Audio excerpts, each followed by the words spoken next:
how to speak more confidently in any situation. Talking is something that most of us do on a daily basis. As such, most of us will probably say that, for the most part, we feel pretty good doing it.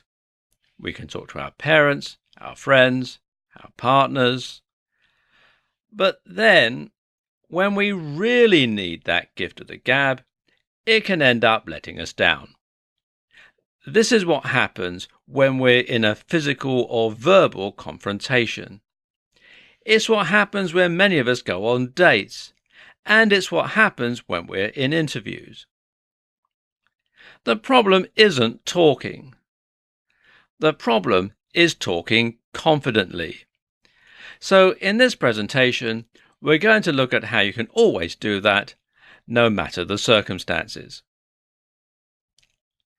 Tip 1. Stand up.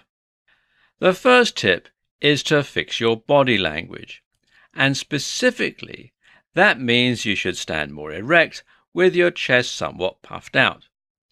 Doing this will immediately make you take up more physical space, making you more dominant and helping you to at least seem more confident. At the same time, this will help with the acoustics of your voice and mean that everything you say comes out louder and more clearly. Tip 2. Speak more slowly. The more nervous we are, the faster we tend to talk.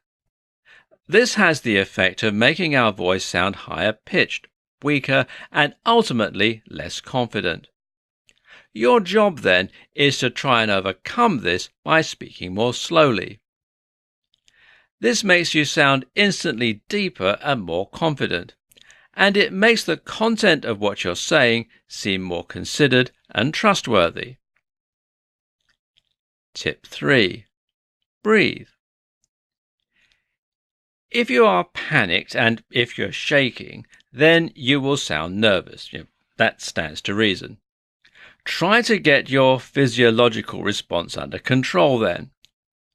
The best way to do this is to breathe more slowly and more fully, which will help to get your parasympathetic nervous system back under control so that your heart stops racing. Tip 4. Relax. When you are nervous, the release of hormones and neurotransmitters tends to make you tense up and become more physically anxious. By relaxing, you can counteract this fact and you can loosen the muscles around your throat and vocal cords, making you sound deeper, more powerful, and more confident. And finally, tip 5, make eye contact. Often the best way to become more confident is to act more confident until that becomes a reality. And one of the best ways to act more confident? Make eye contact with whoever it is that you're talking to.